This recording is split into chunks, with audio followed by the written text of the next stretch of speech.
Jay here. This is SmartHelping.com. We're on take number 3. First one I didn't have audio.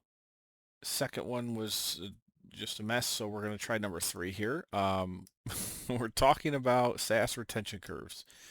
And what I specifically want to talk about, if we go over to the site here, knowledge base, is what different retention patterns make sense for different SaaS scenarios. And the main takeaway that you should come away with on this is it's not really about the industry as much as your contract pricing, the size, the volume, and then there are, what's the customer activity kind of within that, because that can vary across all industries. So we're going to talk about all these things, and I'll try to explain how the model relates to that and these retention curves apply. Okay, so here we go. Most of the modeling I do is based on first sign up month cohorts. So they join, how many are left over time. That's the pattern that applies to all the customer types, and you can do it usually over time so that you can model some improvement in retention over time based on user experience, and you're learning from your customers and just how to improve that. Uh, so, but what we want to talk about is, well, what curve should you use? What's the best shape? And let me undo what I had done earlier, back to normal. Okay. Now this current one is just a simple percentage exponential decay. We're losing, in this case, for year one, around 5% of our customers per month, or 10%. And you can see the percentage of the previous month is a smaller number, so the amount you're losing each month is less and less, and you can find it stabilize. But there's different shapes that kind of depend on the industry. So I go into detail here, but there's a better overview at the bottom I think I want to start with. So let's talk about the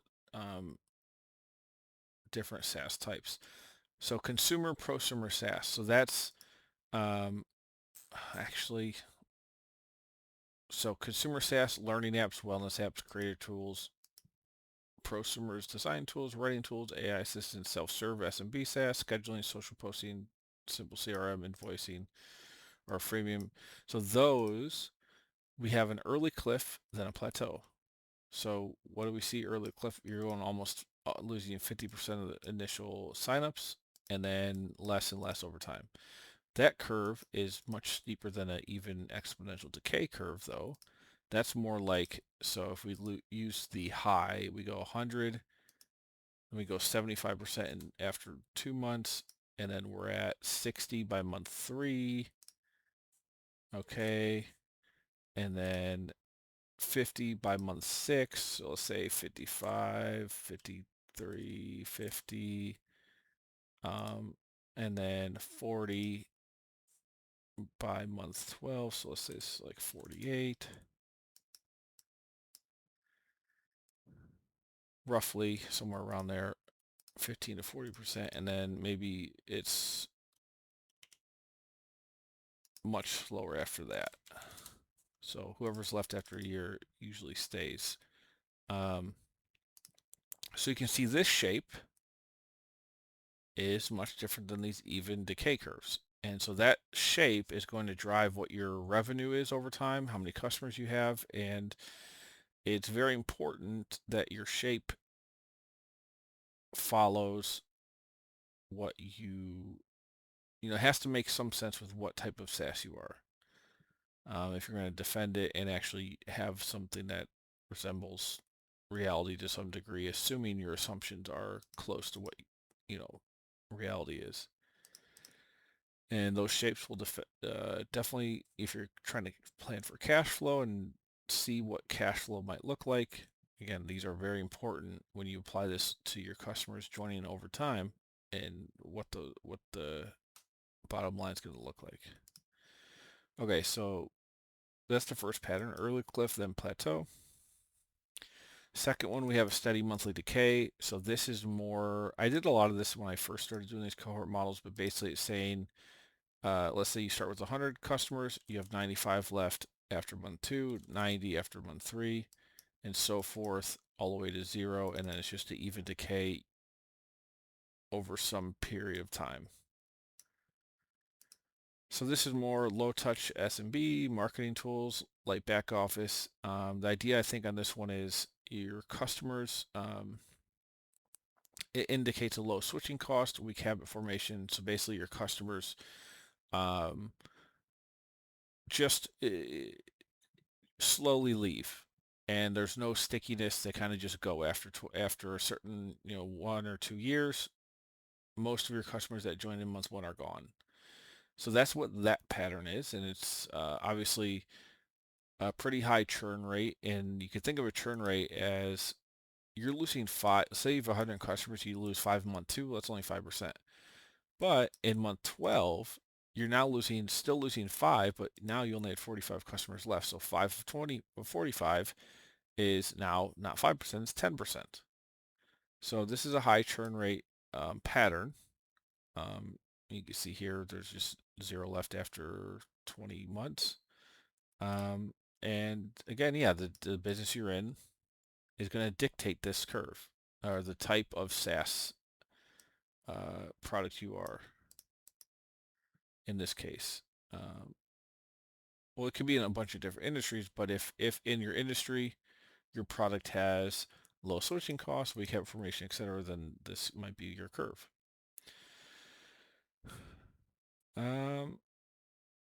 Annual renewal cliff curve. So here, B2B annual contracts, enterprise, mid-market.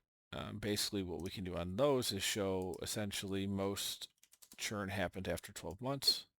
So you're almost at 100%. Then maybe in month 12, you stay close to 99, and then on the renewal, maybe you go down to 90, and then again, that's like doesn't move much until the next renewal period, and then maybe 87 or what have you. Something that looks more like that, where your renewals are annual. And this is why you see a lot of consumer-based SaaS trying to do annual, because they know you avoid that big drop off that we had in the last model. So they're trying to, by doing annual contracts, maybe at a cheaper price, they're dramatically improving the amount of customers that stay with them over time. Okay, so that's that pattern. Land and expand. So here's more usage-based SaaS, and I've modeled this in one other model where I have the usage that can change over time. And you can see here, your customers are going down, but the revenue they're generating from those that stay is actually more than your initial revenue from all 100% of your customers on the first month. And this, if we go, let me go to the SaaS models over here. And this is function as a service, this one up top here, function as a service. If you look at the screenshots, you can see I did 6 customer types, but you have usage here. So what the customers initially start off with in their usage. And then you can define possibly promotional discounts over the first 7 months, how much of the full price is paid. And then also, what's the retention curve over time for those customers. And then here's the big one, usage. For all 6 types, you can define how the usage changes per month for the cohorts over the life of their cohort. And this is just to say, maybe in your business, the first 12 months is lower, and then after 12 months, they really start doing it. After 6 months, they really start using it more, and then you could adjust your growth rates based on that pattern. This is the only model I have that does this specific framework. You can see all the usage logic here for each customer type. In this case, it's function as a service, so you've got API requests, possibly storage, usage, and so that's that pattern. Let me get out of this, go back to the article. So that's land and expand, how you would model that there. So you could still have your, on the retention curves for that one, you can still go down. But if the usage goes up, then whatever whoever's left is likely to have more, or you can find out what has to be true in order for the customers that remaining to produce more revenue than the revenue loss from those customers that left. Implementation cliff. So here, again, on that model I just was on, you could kind of do this by basically saying that there's, in month one, there's no revenue, or however long the implementation period is. And then after implementation, you have a certain percentage of customers that are left, and those customers are then paying whatever percentage you could put in of the initial price you have. This is more specific. You see we're getting more granular. And with SaaS businesses, there's a whole wide range of ways. A lot of the complexity will come in if you're looking at actual data and trying to segment that out and do analysis on your existing or historical customers. With financial projections and looking at the future, it's usually done a little bit more simply. You have potentially different customer types and then different attributes about those customer types that you'll define. And usually I usually do the first sign up month is the cohort starting point. And maybe there's 2 or 3 different customer types, or well, in that one case I just showed you there were 6, but usually I do 3. Usage ramp, again, we just talked about usage, similar to the land and expand curve. The implementation cliff and high durability. So here we're basically saying that there's a quick drop, and then after that you have customers that actually stay, and then once they stay, then you slow or lose customers at a much smaller rate if they didn't end up implementing. Usage ramp, so API, SaaS, cloud infrastructure. Yep, this is what I did for the function as a service business. So here you've got, you're losing customers, and this is revenue cohort pattern, not customer count, but you lose revenue quickly, and then you start getting high ramp in revenue from your cohort, from the customers that stay there. Seasonal scalp, this is not really, you might look at this for if you have historical data and you want to figure out why all your cohorts are a certain month is really low or really high. Maybe there was a seasonal activity event that happened. So for that case, you would do an analysis that looks something like this. So here you have month 1 of January's cohort, month 1 of February's cohort, month 1 of March, etc. And you just show how those cohorts behave over time. And then see if if in March, we had a big drop off for some reason. And even though it was month 1 of this one, month 2 of whatever, it didn't really make sense on the timing, but it was a seasonal thing or a one-time event. This could help show that with data. And then finally, not finally, I think we have 2 more. So mission critical flatline curve, payroll accounting system security. And what this is basically showing is a very high durability once implemented. And we are hardly losing any customers over, 2 years. We still have 93%. Again, with this monthly style of modeling, you could put in any percentages here that make sense for your situation, so you could follow that pattern.